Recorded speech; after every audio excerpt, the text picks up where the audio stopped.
Hi, everyone, Hi, this is Stephanie and Callista, from WonderFil. and today we're back to do another thread talk. So, this is a little bit of a continuation of what we talked about just last week. We kind of discussed handwork, all the different ways handwork can play in different projects, all the different types of thread that you might want to use for handwork.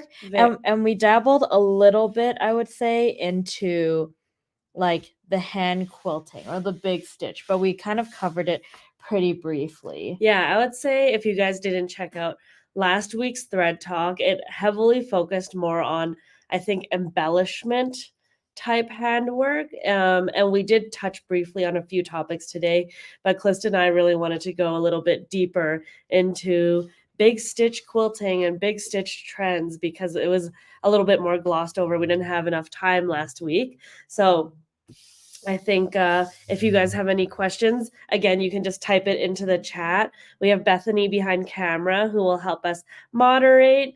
And yeah, I think we can begin. And thank you everyone for tuning in. I see a few people saying hello and where they're from. It's always such a pleasure to do these talks with you guys. All right. So, first of all, WonderFil carries everything from 100 weight all the way to a number 3 pearl cotton. And if you don't remember how thread weight works, a really quick thing is just the higher the number, the finer the thread. And the smaller the number, the thicker the thread. So when we're talking about 100 weight thread, we're actually talking about a very, very fine thread. And when we're talking about an 8 weight or a 12 weight thread, we're talking about quite heavy threads. So they're going to be thick, they're going to be more visible. And with big stitch, we're actually going to be on the side of obviously more visible. So those 12s, the 8, 5, and 3 even. And we're mainly going to be talking about those threads today. Yeah, definitely. We might touch on kind of utility weight thread, but like Calista said, you'll be hearing these lower numbers, probably between 3 and 12. All of these threads are going to be heavier, and they're more meant to be seen. They're a little bit less hidden and subtle. So I think we can just get right into it. So, as many of you know, today's topic is big stitch trends. And some people might think, oh, big stitch is already the technique. Like, what more can there be to it? But we decided to talk about it because I think, especially after COVID, we've Yes. definitely seen the increase of people doing handwork, not just in hand embroidery, but incorporating it into their garments, into their quilts, into their everyday, even household type stuff. Yeah, and sometimes when people come talk to us and they're like, "Oh, I'm doing some hand quilting," I think hand quilting has been a really it's been a technique that's existed for a long, long time because obviously hand quilting came before there was even machines. So it's a really old technique. And when we talk about hand quilting, we're actually talking about quilting with thread that's maybe like 40 or 50 weight, and you're doing really, really tiny, small stitches where you're rocking your needle back and forth. And you have somewhere between 8 to 12 stitches per inch. Sorry, I'm a little bit sick right now. Excuse me for 1 minute. I'll be right back just to grab some water. Krista? All right. So I'm going to continue talking about hand quilting before Stephanie comes back. But like I said, traditional hand quilting is a lot of small stitches. We're using a finer weight thread, and you actually aren't going to even see that thread as visibly in your hand quilting. Whereas with big stitch quilting, we're actually talking about much larger. A much larger stitch length. So we're talking about like 3 to 5 stitches per inch. So we were talking about 9 to 12 now. We're talking 3 to 5 now. So it's almost like 3 times larger than what your traditional hand quilting is. So when you say you're doing hand quilting, it actually means you're doing that small stuff. When you're doing big stitch quilting, that's what we're going to be talking about today with those much larger stitch lengths. Yes, and I would also add on that traditional hand quilting is quite technical. We'll go over a few different techniques when it comes to hand quilting, but especially with traditional hand quilting, you'll kind of hear about something called this rocking method. And typically it's a shorter needle, a smaller needle, and they're stabbing it with one finger and bringing it up, kind of like this. So you end up getting really tiny and very consistent stitches where you'll notice a trend with these bigger stitch projects. There might be a little bit more like free form, more organic shapes. It's a little bit less uniform, even in terms of like lines and stuff like that.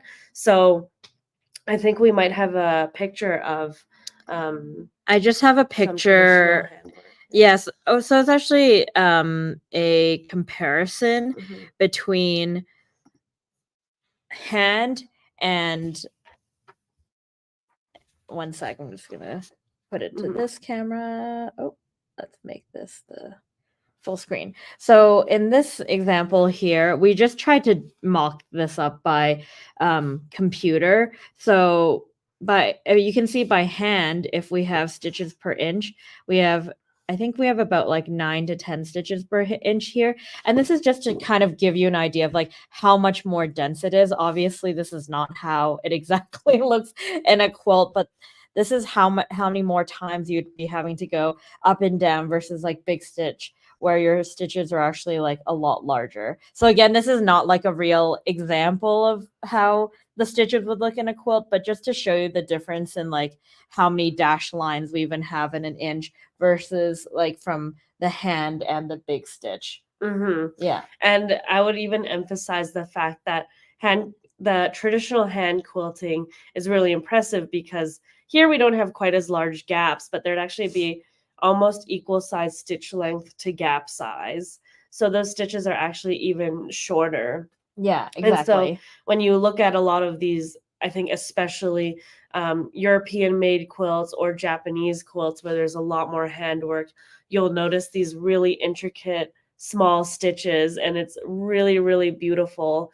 And now when we hear or talk about big stitch quilting, I would definitely put it in a different category because they are really different things, different techniques, different Mhm. threads are used, different needles are used, but it all comes back to doing handwork, so it's without a machine. Exactly. So I think just talking about the how Big Stitch has been like on the rise, handwork has been on the rise. We really need to talk about kind of like the slow stitch movement.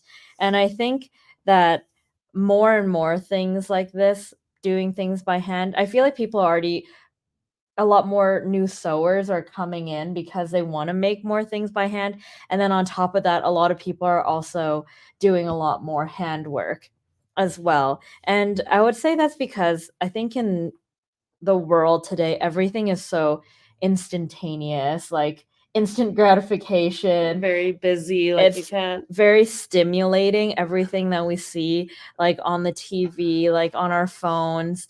It's a lot all the time, or you're and always looking at a screen.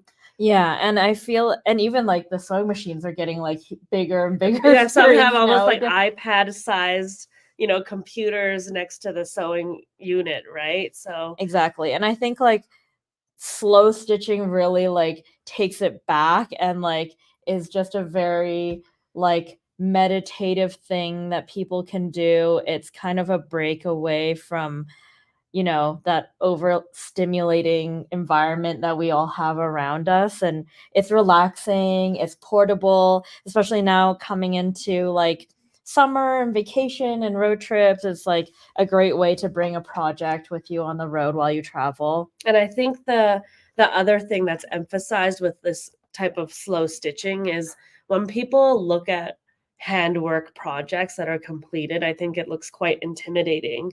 But what we've tried to encourage people, especially through our make and takes, like at shows and stuff, or sometimes we work with guilds and we do handwork, is you just go little by little and then you have a little, like a piece done, and then you just keep working on it and it's relaxing. You don't have to rush into Mhm. it. And it's all about enjoying the process. And like I said, I find that with handwork, I mean, like big stitch type handwork, Mhm. you don't always need to follow like the exact measurements of everything. There's a lot more like free form stuff going on, which is a part that I really enjoy. And I don't think I even realized I was using it as like a meditative thing until after work. Like I would stitch almost every day. I was doing Alison Glass's Cantha quilt. She had a quilt sew along in 2022 where it was a Cantha quilt, which is basically where big stitch quilting Came from, began, yeah. right? So it was nothing but a running stitch, and you just do a running stitch through your whole quilt, and it's not very highly technical. This was my first foray into doing something like this. And at first I was like, oh, is this kind of like too plain? Because I love hand embroidery too. But I found it really relaxing because it's just, kind of repetitive, but at the same time, it's productive, right? Like you're creating something still. And that part is very gratifying. Yeah. I would say that, like, it's not as precise for sure Hmm. because obviously you're doing it by hand. There's no way you can compare that to, like, the precision of doing things on a sewing machine, but that's also the charm of doing handwork as well. Like, it's supposed to look handmade, and I Hmm. think a lot of people love that handmade look, Hmm. again, and so I think that's also helped it become a more trendy technique as well. Yes, and so even here, Allison oh, it's okay. Just under there, Allison, requested that everyone add a little slogan at the bottom of their quilt, and I put, "Trust the process," because there's so many times where I'm like, "Is this gonna turn out weird? Like, am I not gonna like it because it's just a running stitch, like, randomly kind of like, the lengths aren't really measured, my lines were as straight as I could make them, like, it wasn't perfect, but after it's like finished, it's a piece of work that I'm really proud of, and it is just a running stitch, but it looks really, really nice. And so I think when we talk about where big stitch quilting might be appropriate, you can really Mhm. put it anywhere, right? Yeah. So these examples were showing more of a quilting application, and I think this is really neat to show because the one we showed earlier, my stitches were definitely very large, but if you compare to this one, this is still considered big stitch hand quilting, but they are shorter stitch lengths compared to the one that I was working on. Yeah, I would also say in this example, this is a 12 weight, so this is our spaghetti 12 weight thread. So it's a little bit finer than that 8 weight pearl cotton that Stephanie was using in her Mhm, example. And like we always say, you want to be matching the thread weight to your stitch length as well. So if you're going to use a mhm. little bit thinner of a thread, then you do want to reduce your stitch length a little bit, even when you're doing it by hand. And then when you're using those heavier threads, so even if Stephanie moved up to like a 5 or a 3 even, like maybe it would look even better if those stitches were a little bit bigger because like that relativity is important. Yeah, it kind of helps balance everything out.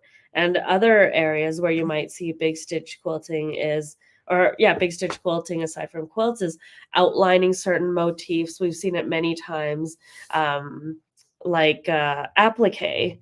So Allison also had another stitch. Alison Glass. Yeah, Allison Glass. Sorry. Allison Glass had another sew along, and it was her cozy quilt sew along. Just last October, I think Yeah, I somewhere think around that time. yeah, I think it still might be active. I know I definitely still see some pictures of people working on their cozy quilt. And she did reverse applique, is it? Yeah, Yep. so this is it's still a sandwich because there's 3 layers, but the top layer is a jersey knit. The middle layer, I think, is like a flimsy, they just have quilting cotton in between. And then so instead of batting, it's the quilting cotton. And then the bottom layer is also a jersey knit. And so what they did is they did reverse applique, and then they actually stitched around all of that reverse applique with big stitch using that pearl cotton. And you can see it's like not too intimidating. A lot of it is just like that running stitch that you see. You get to cut out these different motifs. And I think this is a great way to do a simple project that's like barely by machine, and it's like it's a really cool look too that you Yeah. don't see a lot of. I think my favorite thing about big stitch quilting is the barrier to entry is really low. You really just need a needle and a good thread, like eleganza or spaghetti, something that will look really nice and clean on your work, and you can just get started.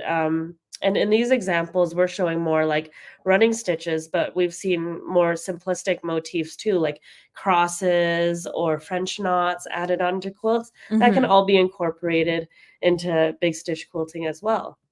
Exactly. We can look at a couple Yeah. more samples here. So this one here is by Susan Cleveland. She's a really dear friend of ours, and she does really magnificent work with 12 weight threads. So this specifically is spaghetti, our 12 weight Egyptian cotton thread, and she's used it pretty much everywhere on this quilt. And so the flowers are machine appliqued. The middle of the flowers are needle punch, Yep. and then you also have some running stitches that she did by hand, and then there's also some machine 12 weight quilting as well on the sides of this, and also the prairie points have running stitches on them as well. Yeah, if you look at the top of this quilt, you'll see that this thread was actually used through a Sashiko machine. But if you look at the bottom of the picture, the running stitch is imitated, but she's actually doing it by hand. So you can kind of compare the two, the hand quilting and then the Sashiko machine at the top. Exactly. For some people that might not be able to do that big stitch quilting by hand, um, for whatever reason, you can always try to do your best by imitating by using the Sashiko machine. I know some actually newer machines as well actually have some kind of Sashiko stitch Yeah. built into them now. Like I think Janome, one of the new Janomes has Uh-huh. something like that. And then you could always just use like a 12 weight to do big stitch quilting, or sorry, to do like a more heavy decorative quilting, or you could do bobbin work by using a heavier thread to sew upside down, and then you get that thick thread on the surface of your project, or you can couch with heavier threads as well. So if you like that heavy thread look, those are other ways if you are not able to stitch with your hands. Yeah. Yeah. So we'll bring it back to us here. So let's look at, I think I have one more sample. Yes. This is by Herma, and her Instagram handle is actually at the top of the page Yeah. here. And she's been doing this slow stitch movement for a couple of years now as well. And she has these fun little blocks that she calls going around in circles. Yes. And she's a major proponent of like slow stitching in a meditative way, and she definitely practices what she preaches because she makes a circle every day, and she has these really unique buttons that she usually puts in the center of them, or certain motifs that she'll put in the center of them. Herma is from the Netherlands, and so even when we do shows with her, she'll always bring like a few blocks so she can do her slow stitching in the morning, but she never skips a day. She doesn't prepare these early. She'll stitch it out and then put it on her Instagram, and that's her way of doing kind of this meditative routine with slow stitching, and it's just going around in circles And without thinking too and the much. great thing is, like, I know we showed quilts earlier that, like, are a lot larger in scale, but there's also a lot of small, slow stitching projects that you can, like, bring really easily with, like, a lot less prep as well. So even something like this, which is only, like, a few It's 4 inch. like a Yeah. 4-inch square, Yeah. something so small. It's easy to, like, have in your bag. It's easy to work on. The stitches are super simple. And you can see you can, like, apply them in different ways. Here she has, like, a bunch of different blocks, and sometimes she turns them into bags. Sometimes she turns them into, like, table runners or wall hangings and things like that. And so it's just a really simple idea if you're looking for something that's not, like, intimidating, something that's easy to do, like we said, just like a relaxing project. Yeah, yeah, and I worked on one of her circles as well because she has some kits, and it is really relaxing. You're just focusing on having kind of an equal, diameter of circle every time you go around, so it kind of looks even as you go out. It only takes about, well, it took me about an hour, but I found that taking that hour out of a day, I can imagine for her to do a circle, it is very relaxing. And it's really simple in concept too. Yeah, exactly. So just some ideas for like how you can incorporate slow stitching, like a slow stitching movement or like big stitch quilting into your next project. Again, it's like really simple. It's like very free form. We'll Uh-huh. show you another example here, which is it's actually just like a small little Like mini quilt? yeah, like a mini quilt. And you can see this is actually wool Applique? applique with some decorative stitching, but the whole background is actually super simple. Like there was very little planning. You're just kind of like outlining the shapes that already exist. So this is like something that you can easily do to a project that maybe you're like, oh, I don't know how to quilt this. Like you could bring Yeah. it with you on the road and just do these like running stitches around the whole thing. Especially these like smaller ones that are more portable, right? Yeah. You can tell just from looking at it that it is more freehand, but it looks really organic. And once it's done, it has that really nice texture. And I think before, when we were talking about traditional hand quilting, Mhm. a big aspect of it is you don't always quite see the thread, but you see the really nice texture that you get from hand quilting. I think when you bounce over to the big stitch hand quilting, you can still get this kind of cool textured look. And then you can also choose threads that either emphasize or blend into the background. Exactly. So, in terms of like quilts, like those are some ideas of how you can like put Uh-huh. it into your next project. But another trend with Big Stitch and where we see a lot of Big Stitch is actually in clothing Oh, too. big time. Yeah, definitely clothing and garments. So we want to talk a little bit about visible mending. So again, the reason why like big stitch and kind of slow stitching is becoming popular as well. I know we talked about kind of just like it being a meditative thing from everything that's happening in the world, but it's also because like upcycling, recycling, and giving things like a longer lifespan also is becoming a more and more relevant topic. A lot of younger sewers, that's kind of where they're actually getting started, is Right. like visible mending, like fixing their clothes, like upcycling from like thrifted finds and like giving it a little bit more personality as well. Yeah, adding giving life a second life to a lot of pieces of clothing. And for those of you that may not have heard about visible mending before, I know that we probably already implied the meaning, but it's kind of this ornamental approach to repairing or fixing or giving extra structure to garments typically, but we also see it in bags, in furniture Yeah. sometimes. I know that like sometimes someone's favorite spot on the couch might be thinning out, and we've seen people darn those spots up just by adding like decorative thread and things like that. Yeah, or like putting a patch of fabric and then doing Yeah, some visible mending over top of it. yeah. Yeah, and it's a great way to give it like more life, especially like now in the age of like fast fashion. It's actually nice to have these things that look a little less manufactured. Yes, I think that's a big point to add too, because while visible mending, I think the roots of it is fixing clothes, we've also seen a lot more people embellish their clothes as well, just by adding more decorative work to it, even if there isn't like a hole or something like that, just to add that personality back into it. Even I have a pair of jeans on right now.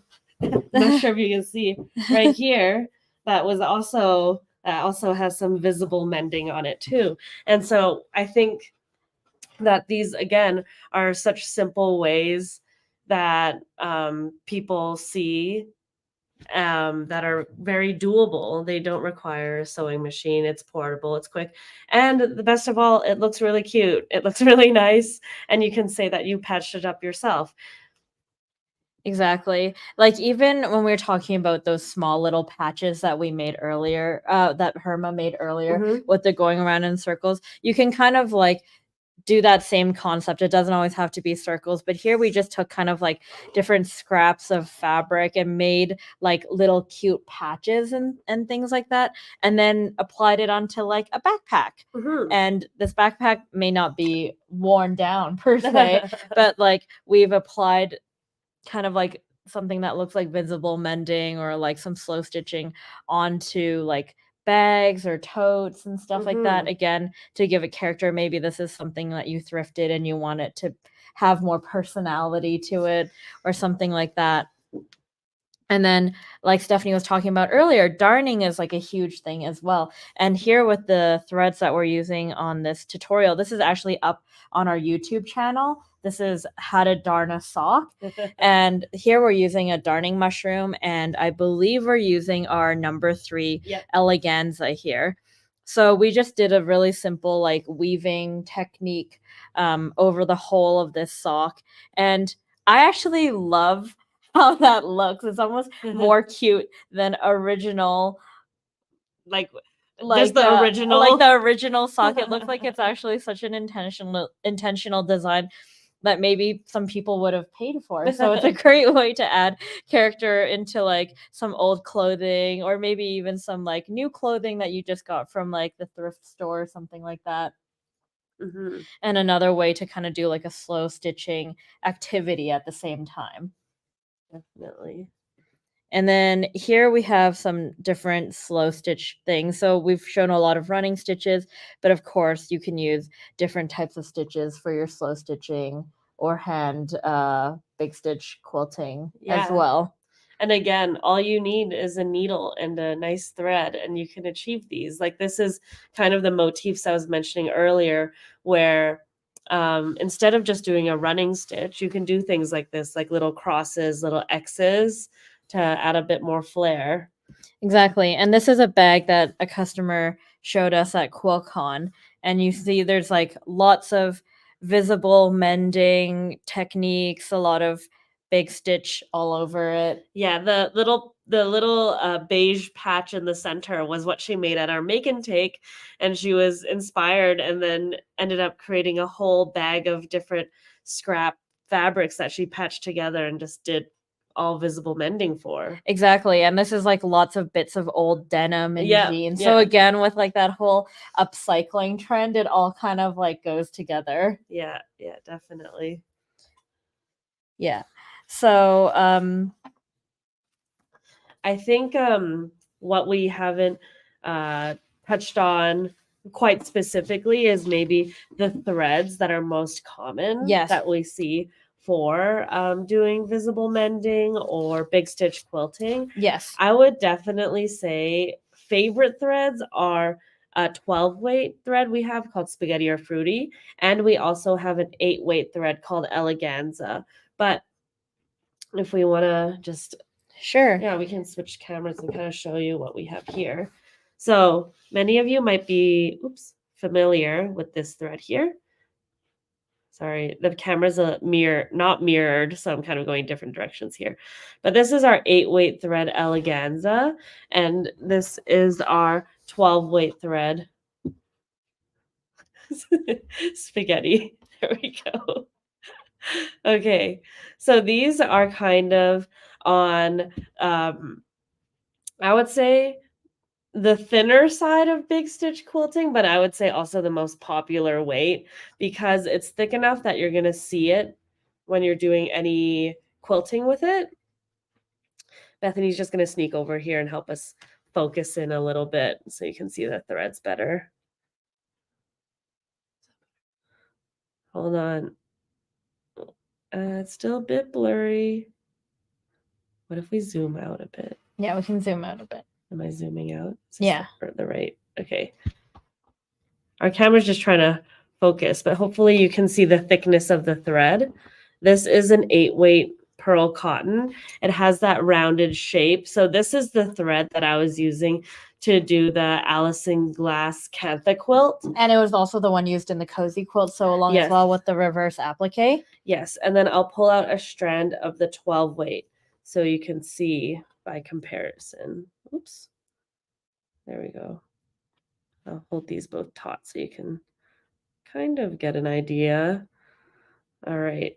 So this one's definitely rounder and it actually is a lot more lifted off of the twist ground. isn't as tight as the other one because this is meant to be sewn in the machine as well. But because this is only meant to be sewn by hand, we didn't twist it as tight. So it's also like a little bit It has a more hand feel. Yeah, more hand feel. It's more like round. You can feel how round it is in your hand for sure, and how um it's not like lofty, but it's got some more body to it, I Yeah, would it definitely say. has more body to it. Mhm. So these two are probably the most popular for handwork. And then we also have these three guys here. We're just going to hold it up so you can see better. So we've mentioned these guys in our other videos frequently, but this is also eleganza, the Mhm. same as this thread right here. It's just wound on a different spool. These are our colors that we collaborated with Sue Spargo on. So same thread, just different colors. So the one with the green spool right here is 8 weight. That's the same as the ball. Then we also have a 5 weight right here, which is a little bit thicker, and you can kind of see it just by how it's wrapped. And then the blue spool right here is our 3 weight. So that's what was used to darn the sock. Some people almost say it's as thick as yarn, because if I hold it up real close to the camera, you can kind of see how thick that thread is. And so if you really want, Some people have done like mini crochet. With yeah, it. some people have definitely done mini crochet with the Yeah. number 3 weight, but all these weights 3 to 12 is what most people are doing their visible mending or big stitch quilting with. Mhm. And the other thread is our dazzle. So Right here. dazzle is our number is our 8 weight. weight rayon metallic. We also have razzle, which is our 8 weight rayon. So any of the techniques that we showed you earlier with like the big stitch and things like that, you can use this thread as well. I would say that if you're mending something, it's better to use the cotton than it is the rayon. The rayon is really more a decorative thread, so you should be only using it for quilts or projects that are going to be more decorative or not used as heavily, Yeah. or not as it's not going to have as much abrasion Right. with it. And this is Glamour. So this is just the 12 weight version of Dazzle. So you can see the metallic right there. And so we have our 12 weights, the spaghetti, the Glamour. So these can be by Uh-huh. hand, and they can go in the machine as well. Yep. And then we got our heavier guys right here, our 8 weight, 5 weight, and 3 weights that are primarily used for hand. There are ways to use this in the machine, but that's for another day. Yeah, But we these are actually primarily got a used for- comment earlier from our friends at Artistic Artifacts, and they said that those were the most popular ones they had for hand stitching as well, and even good for Sashiko. So that was actually our next topic. Yeah. We're going to talk about Sashiko as well. And Yeah. we did touch on this again also in last week's thread talk, where we talked about handwork. But with Sashiko thread, it's usually like a floss. Mhm. And so the floss, stitching with floss or using floss in any of this hand stuff, it's just going to be a little bit flatter than using the pearl cotton. The pearl cotton, because you don't have to separate the strands and it's just one thread, it Mhm. has a more even shape to it. So when you're stitching with it, the stitches look more even, and it sits a little bit more on the fabric because it's not as flat. It's got that roundness. And our pearl cotton has a bit more of a natural cotton like luster to Yeah. it. And we'd also say like traditional sashiko was originally done with a white thread on indigo fabric, the Mhm. indigo dye from Japan, and or vice versa. And Sashiko is known for being very precise to make these geometric shapes, really uniform stitches. And over time, this really became an art. I mean, when you see Sashiko patterns nowadays, it's usually pre printed and you follow the exact stitch because of the fact that you want a lot of consistency in your stitches. And so, as you've seen the trend with traditional hand quilting to big stitch quilting, and also sashiko, we've also seen more people use different colors of thread, maybe incorporating like different weights involved as well. And so this is what we haven't touched a lot on needles yet, but we will get to that. Is this is a sashiko needle. So you'll see one that's longer right there and one that's shorter right there. The longer sashiko needle is for those straight lines that you see in sashiko patterns, so you can load more stitches in. before you pull the needle through. Has a nice big eye, so you can put the pearl cotton or Sashiko thread through as well. And the shorter needle is for all the curves.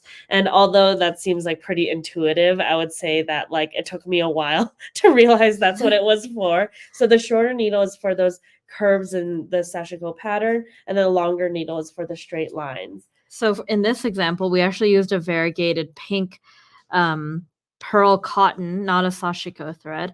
And it's still like traditional Sashiko, like the stitches are really even. And we followed like the pattern to create this like more like Japanese style pattern. But with like the pink thread on there, it gives it a bit of a modern twist, I would say. Yeah.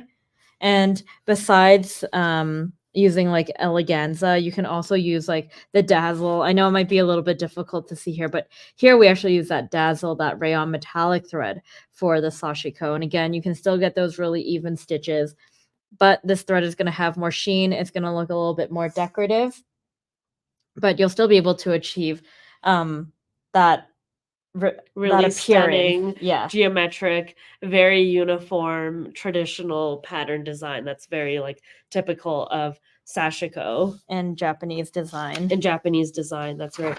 And before we move on to, I wanted to mention needles for hand quilting or big stitch hand quilting. Mm-hmm. Make sure I differentiate that.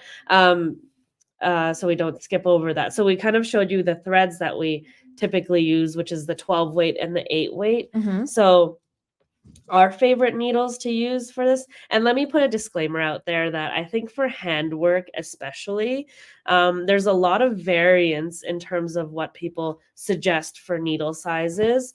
So if you use one and you're comfortable with it, continue using that one. Even when we talk to our customers, when we talk to educators and teachers, there's a lot of variance in terms of what people use, which tells us that there's not necessarily like a right choice. There's probably more like recommended or suggested needles, but at the end of the day, it's what you feel the most comfortable with, right? Like if with an asterisk that the needle still needs to be big Yes. enough for it to make a hole big enough for the thread to go through. Again, this is something we touched on last week's Yes. video in handwork, where we said needle size is important because, I mean, the needle length can vary depending on some people's preferences or Right. depending on like the type of stitches that you're doing. But what's important is the needle itself needs to create a hole big enough for the thread to pass through relatively smoothly. You obviously don't ever want to choose a needle that's going to make a giant hole and your thread doesn't really fill the space of the hole very nicely. So you see all these holes in your quilt or your work, but you need to make sure you don't choose one where it's like so tiny, and you'll know you're choosing one that's too tiny because it'll be very difficult to thread. And like you'll know that'll be like a hint that you're probably using like a needle that might be too small. But you don't want to make a hole that's too small, and you really have to like pull the thread through and like push that needle through and drag the thread along, because one, it's hard on your hands. Mm-hmm. And obviously with handwork, you're doing all these stitches by hand. You don't want it to be harder than it is on your hands because it's more tiring. And the second thing is you don't want all that abrasion on the thread because it's going to make the thread fuzzier. Even if you're using a really clean thread, or even if you wax your thread, it's probably just going to like take off all that wax. Yes. And you just don't want it to like, not look as nice and like wear down too quickly. So making sure you choose the right needle size is definitely important. Definitely. And you also, of course, don't want to hurt yourself from straining, from pulling on a needle. So we're going to recommend a few different types of needles so you guys can consider what might be more suitable for you. The first one that I want to talk about is a chenille needle. A chenille needle is notable by the length. It's usually not too long, and also it has a large eye, and it's also a little bit wider here at the top where the eye of the needle is. And so we have a size 22 and a 24 here. The size 22 is the larger needle, so that's what we would be using with the 8 weight thread. And the size 24 chenille needle is what we'd be using with the 12 weight thread. So this is one option for you. Another option that I would definitely consider, and this is the needle I like to use, I think simply because I'm used to using pretty long needles, but I also use a Sharps one or Milliner's. So it's basically a needle that looks like this. The shank is uniform from top to bottom, and the eye is still large enough that you can thread it quite easily. I see we have Kimberly here that's also looking for a long needle with a larger eye. So this would also be quite helpful to have to pull the thread through while it's making a big enough hole, and then you won't have to strain it too much. And you can also load quite a few more stitches onto there. And so as well, when you're even using things like chenilles, you're typically loading 2 to 3 stitches anyways before you pull it through. So it's not going to be loading like a bunch and you pull it all through at once. Just 2 to 3, and then you can pull through and continue on. Another needle that we don't currently carry, but one that you can consider is a betweens needle. And betweens are used for traditional hand quilting, especially if you're using like a 40 or 50 weight thread. But there's actually betweens needles that exist in like a number 3 and a number 5. And those ones look quite a lot bigger. I would say it looks similar to this, but maybe a little bit shorter, not quite as long as this Sharps needle here. And so betweens needles are really nice for if you're someone that's pretty experienced, I would say, in hand quilting, and you're familiar with that rocking technique, or you've heard of it, or you want to learn how to do it. Betweens are definitely, I think, the most common for that type of technique. But again, if you're someone that just wants to do like a running stitch like this, you can consider the chenille or even this Sharps one right here. I would keep in mind that the longer the needle is, the harder it might be to create smaller stitches. So you can imagine with the Sashiko needle, you're not really trying to achieve smaller stitches, right? The Sashiko stitch is quite big in and of itself. So that's also like a bit of a helpful tip. If you want shorter stitches, it's a little bit easier to manage a shorter needle. If you want longer stitches, you can start looking at needles that are Sashiko length needles. Exactly. Mhm. In terms of like, we have this question from Amy that's like, do we have any starter kits for like threads, needles, wool, or some products that might be good for hand sewing? Actually, I would suggest picking up like something that's like one of our pre-cut packs. That's a great way to kind of get started because you don't have to come up with the Let me grab design. my- You can just play with different decorative stitches.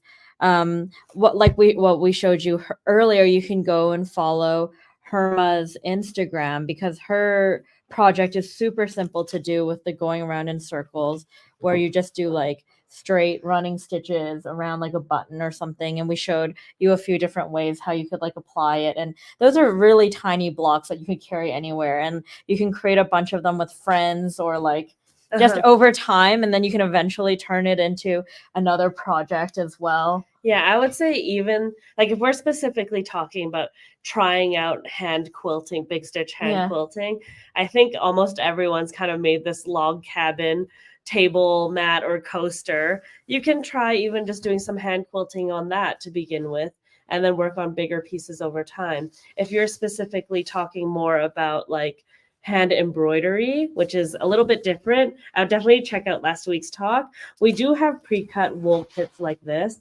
This is like a little fish design by Wendy Williams, who's like Australian designer. And when I was doing her, I just wanted to play around. So she has 4 colorways, and you can choose whichever one you want. I just grabbed a fat 8 piece of wool and put 4 of the little fishes on there. And this was just a fun little thing I did too. So I just played around with different stitches. I followed her pattern for one, and the other ones I went a little bit kooky with it. But again, I think like there's lots of ways you can incorporate hand embroidery. If you're looking at just more hand quilting, Yeah. I would just I mean, if you have even just smaller projects that you want to put on, even after the fact that it's been done, we've done that with some of our quilts too. I would say even if you're like intimidated to get started and you don't want to do something like freeform on your own, Mhm. you could always use our rinse away design sheets that we've been talking about the last few weeks. It's our new product. You can like trace on it, you can draw on it, you can stencil stuff, print, and then you can just stitch right on top and it washes right out. And that's a great way because like you could probably like apply it onto like an existing block you have to like even plan out how you want to do your like big stitch quilting if you really feel like you couldn't do it without tracing something. Mhm. And that's a great way to use that product as well. Or just if you're looking for hand embroidery, you can print out a design and that's a fun way to try too. Yeah, I think, Kristen, I forgot to mention really quick is even if you have projects that are completely done, did you know you can actually add hand big stitch hand quilting to the border still? So this is an example where we finished the binding, but actually we did some extra embellishments along the border right here. Just as an example for where you can add big stitch quilting. And this was just kind of a cute element. We actually didn't even go all the way around. We kind of just chose sections of this quilt here to add it. And it's just a cute little accent that if you took the time and looked a bit closer, you'd be able to see it. So again, even if you don't want to start a new project, maybe you can do a little bit of hand quilting on an existing project. And I think we have an example on this quilt right here as well. And this, sorry, let me just go back. So this is our 12 weight spaghetti, and you can get an idea of how thick that thread is. Mm-hmm. Here we have eleganza. So that's definitely very bold if you compare the two. And it definitely adds that pop. If you're kind of into doing something a little bit more complicated, you can also consider couching around the edge of your binding, like so. So this one actually didn't go through the fabric at all. Terry Cherney, who's another really dear friend of ours, she laid down number 3 eleganza, which is this really thick one that we were showing you guys earlier. And she laid it down and just used, I think, around like a 50 weight thread and couched it down. And she definitely left some slack and made her stitch right here a little bit tighter. So it almost looks like a bullion if you're looking from far away. It looks like a little curvy stitch, or it looks like it's actually going through the fabric, but it's just couched down, which is such a fantastic idea because this was the first time I had seen this in a quilt before too. And I just grabbed a little sample of our rinse away design sheets because someone was asking about it. This is just a quarter of a page of one that we've already printed on. They usually come in a pack that looks like this.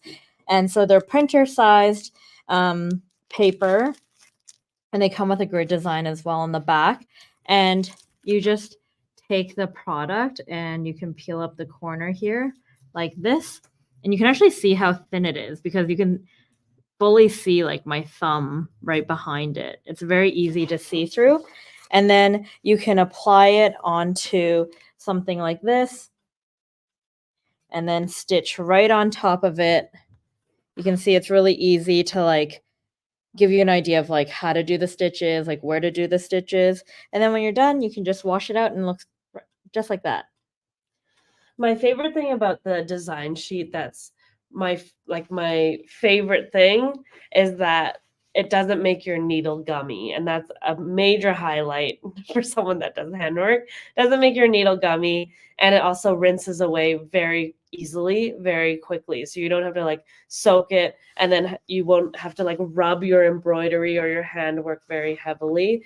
These are more like hand embroidery samples, but for example, if you used like a whole sheet and you can even stick it on top of, let's say, like a placemat or something small, you're going to actually draw out on top where you want to do your hand quilting, and just follow the line that you drew. And then after you've stitched it all down, you can just run it under some tap water, and then your design stays without actually having to like mark up your fabric. And I think that's like a unintimidating way of approaching. Yes. If you are a little bit nervous about starting, like this should not be something like that's why big stitch quilting is also like Popular. just an easy thing to get into, because it's not supposed to be like really like intimidating or too hard. Yeah, intimidating or too hard, and a lot of it can be really free form as well. So another way you can like think about using the rinse away design sheets, or like getting into handwork or hand embroidery, is like making quilt labels. Like you can design some quilt labels on the computer, or you can draw them out, and then you can like actually stitch right on top of this. And it's a great way to like do something, and quilt labels are a little bit more hidden because they're on the back, but it's a great way to like make something that's useful, but also like try your hand at some handwork as well. That's not like too difficult to do. Yeah. So, I mean, I think that about concludes our talk today about big stitch hand quilting and big stitch trends.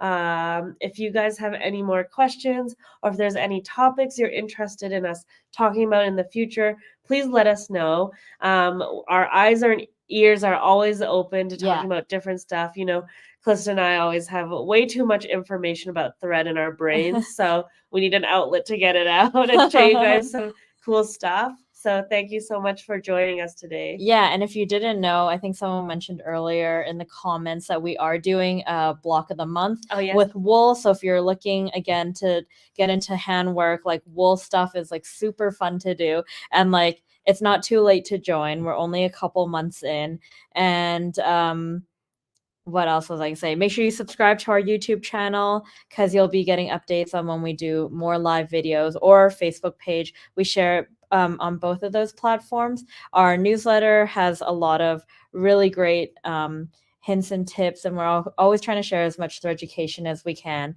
and our Instagram as well. But yeah, please feel free to like leave a comment, give us some ideas on the next topic you'd like us to talk about, and we'll be back sooner than later, I think. All right. Thank you so much. Have a great afternoon. Bye. Bye.